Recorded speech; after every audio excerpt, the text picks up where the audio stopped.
열왕기하 23장 26절에서 27절 그리고 36절에서 37절입니다. 그러나 여호와께서 유다를 향하여 내리신 그 크게 타오르는 진노를 돌이키지 아니하셨으니 이는 므낫세가 여호와를 경노하게 한 그 모든 경노 때문이라. 여호와께서 이르시되 내가 이스라엘을 물리친 것 같이 유다도 내 앞에서 물리치며 내가 택한 이 성 예루살렘과 내 이름을 거기에 두리라 한 이 성전을 버리리라 하셨더라.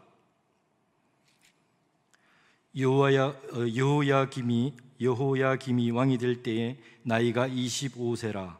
예루살렘에서 11년간 다스리니라. 그의 어머니의 이름은 스비디라 루마 브다야의 딸이더라. 여호야김이 그의 주상들이 행한 모든 일을 따라서 여호와 보시기에 악을 행하였더라. 아멘. 지난주까지 저희는 2주에 걸쳐 요시야 왕의 업적을 살펴보고 또 희망을 이야기했습니다. 그러나 안타깝게도 오늘은 다시 절망의 이야기, 비극의 결말을 향해 가는 안타까운 이야기를 나누게 되었습니다. 오늘 저희가 읽은 말씀의 시작 부분, 그러나라고 시작하는 이 부분이 저는 개인적으로 성경 전체를 통해 볼 때 정말 가장 안타깝고 절망적이고 가슴 아픈 구절 중에 하나가 아닐까라는 생각이 들었습니다. 요시야 왕이 애써서 나라를 개혁하고 또 백성들이 희망을 잠깐 보았지만 그러나 여호와께서 유다를 향하여 내리신 크게 타오르는 진노를 돌이키지 아니하셨으니 이는 므낫세가 여호와를 경노하게 한 그 모든 경노 때문이라. 전에도 요시야 같은 왕이 없었고 후에도 없었다, 이렇게 앞절에서 칭찬하셨지만 그럼에도 시대를 바꿀 수는 없었다라고 설명하는 매우 절망적인 이야기입니다. 그래서 오늘 설교 제목은 이 절망의 시대에 드리는 기도, 절망의 시대에 부르는 노래, 절망의 시대에 부르는 찬양, 이렇게 정해보았습니다.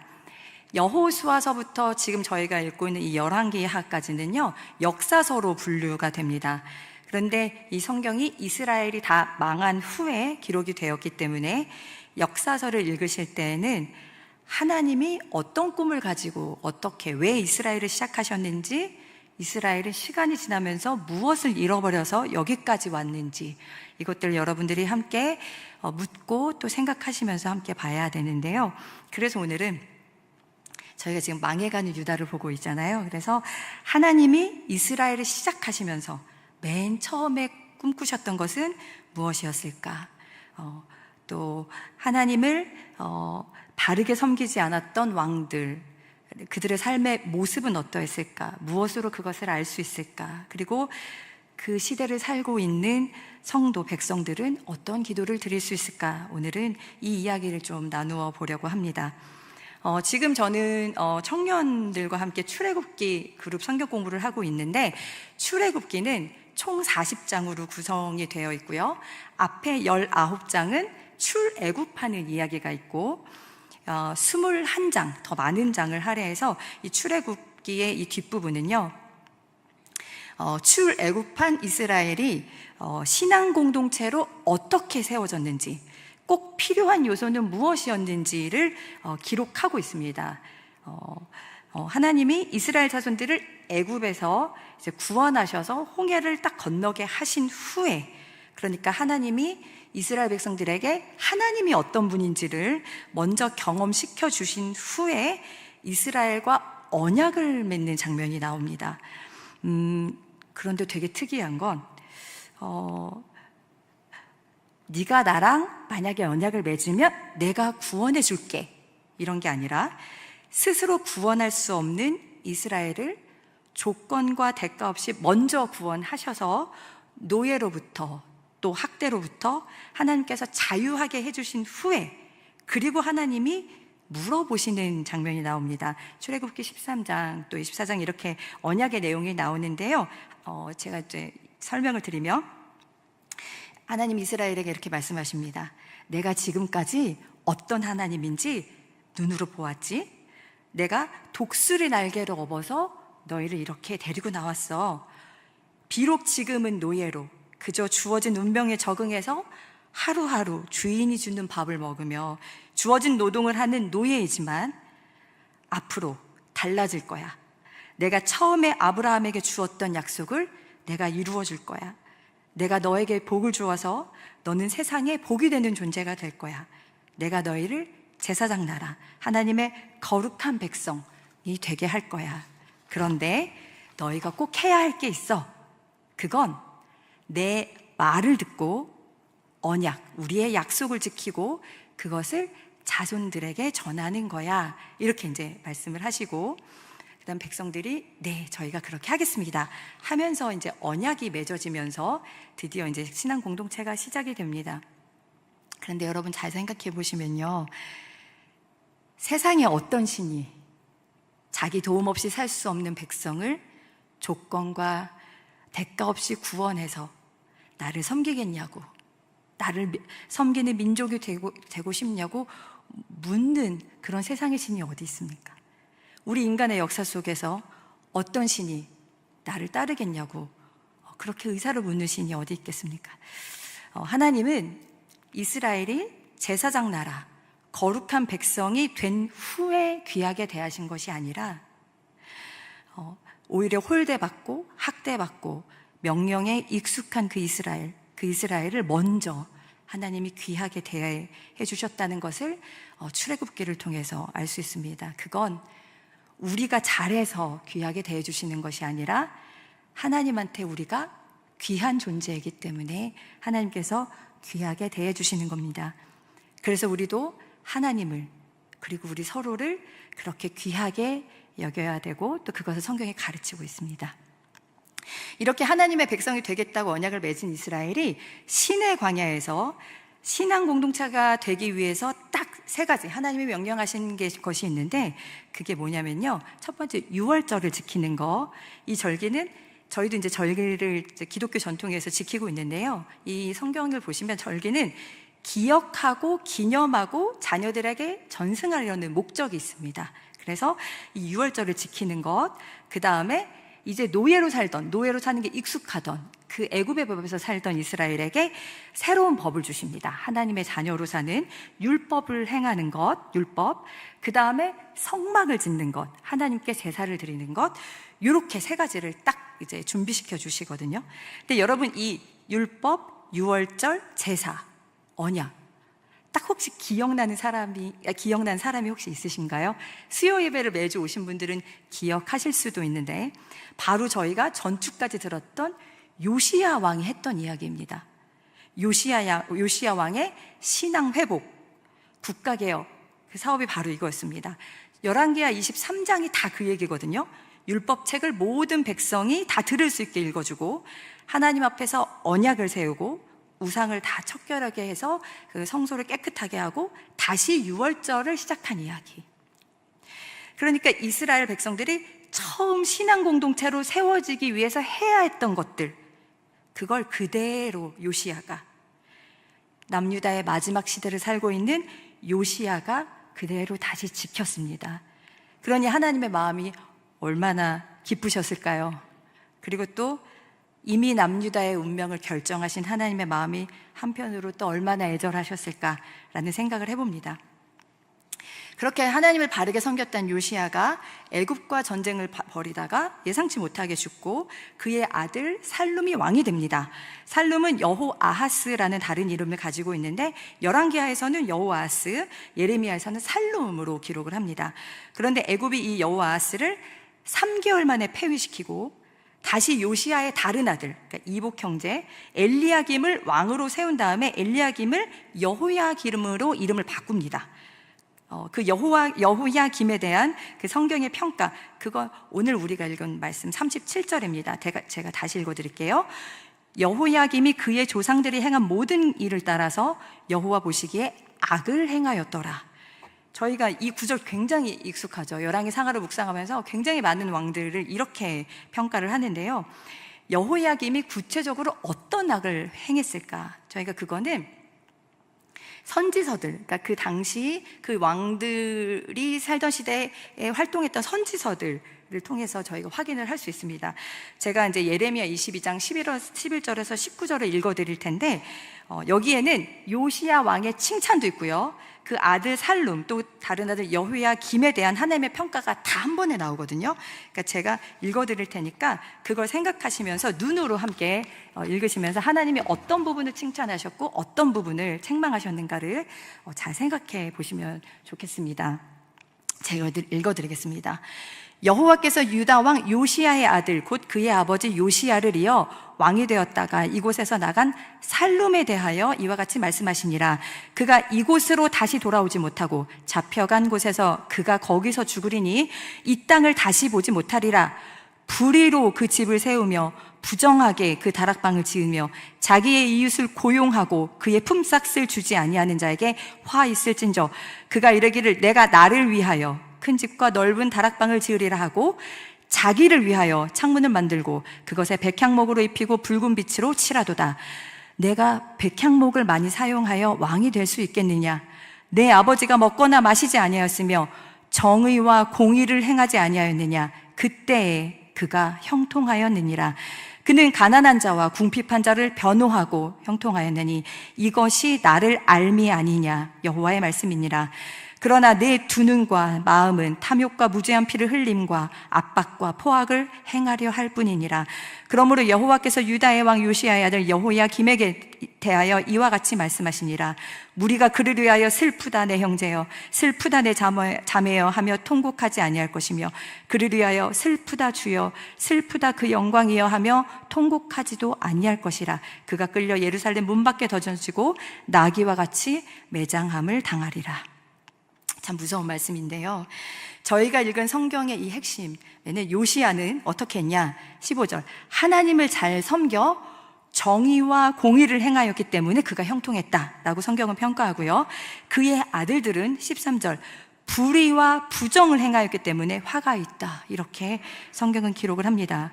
그리고 정의와 공의를 행하는 것이 나를 아는 것이다 라고 예레미야에서 를 통해서 저희가 알 수 있습니다.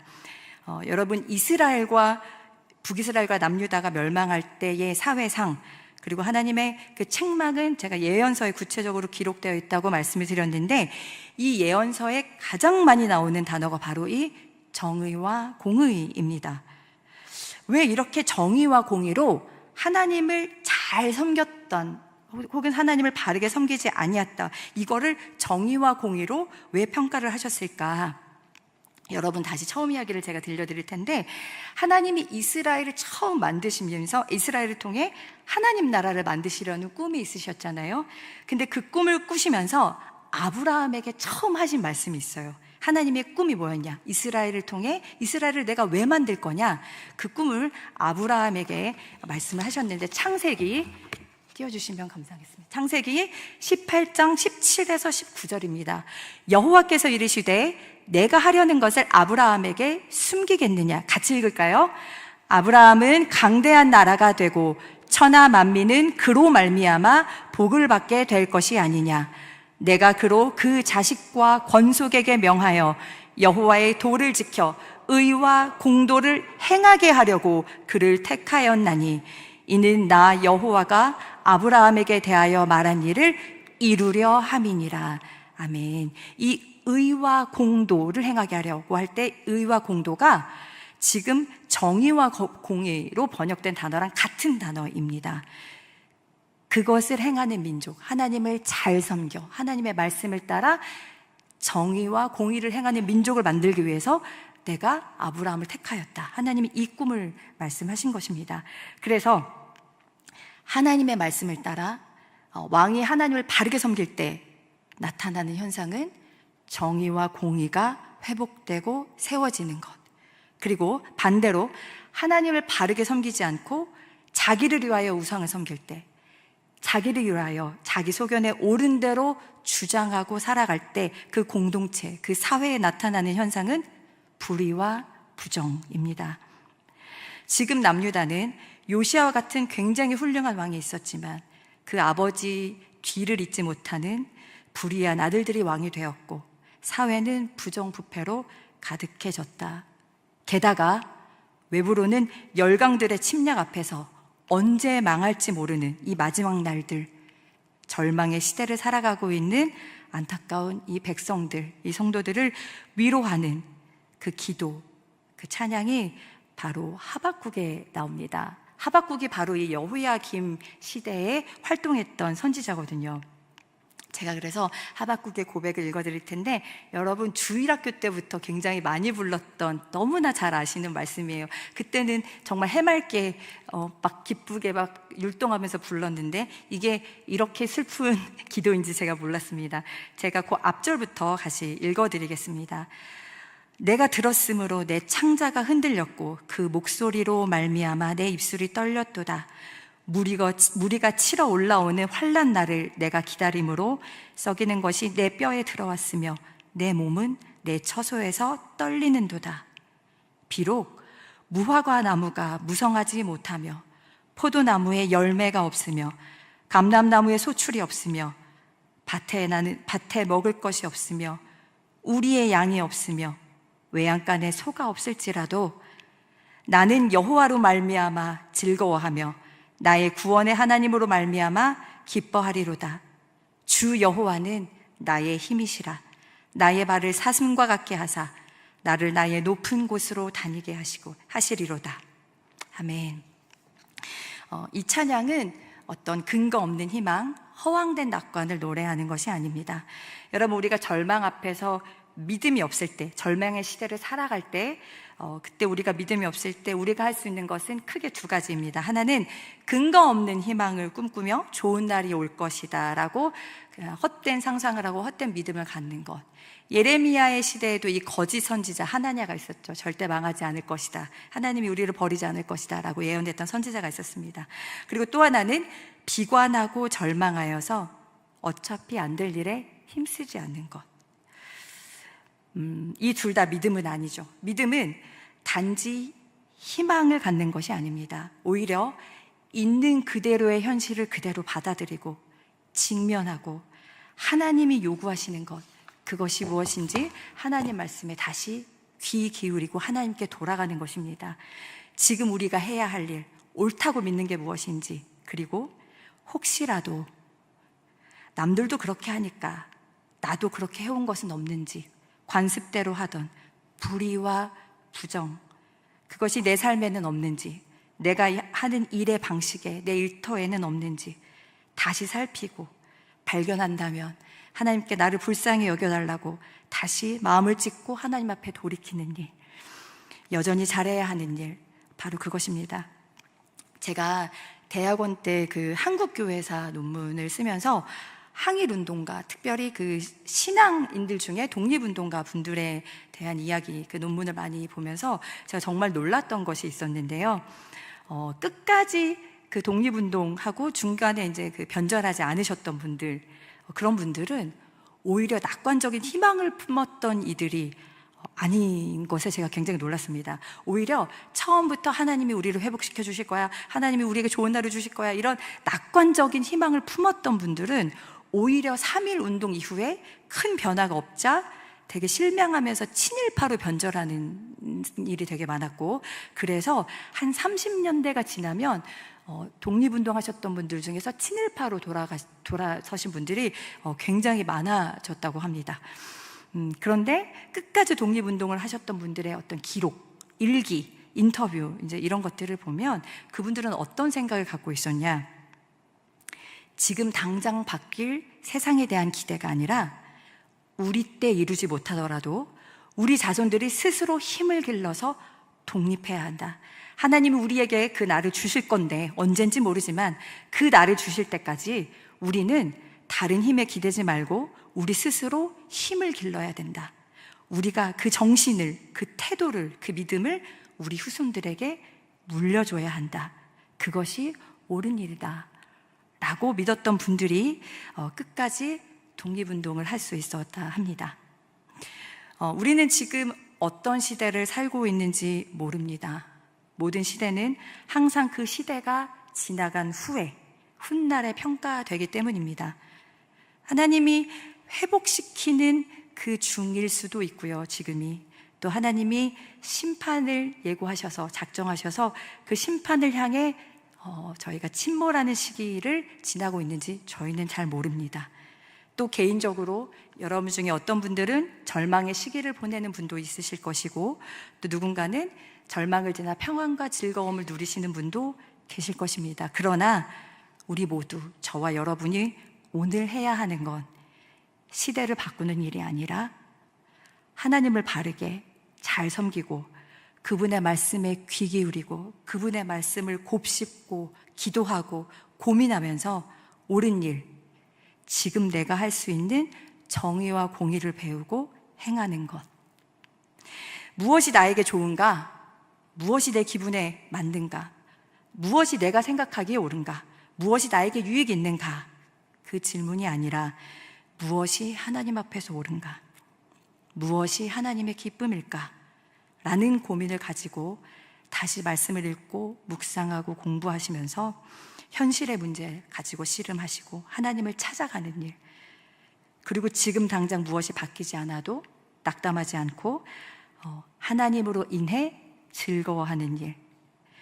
비록 내 인생의 나뭇잎도 다 떨어지고 열매도 없고 외양간에 소가 없는 것 같은 텅 빈 삶을, 그 절망의 시기를 보내고 있을지라도 여호와로 말미암아 즐거워하고 여전히 나와 우리와 함께 계신 하나님으로 기뻐하는 그 믿음, 그것으로 충만하게 살아가시는 저와 여러분 되시기를 기도합니다.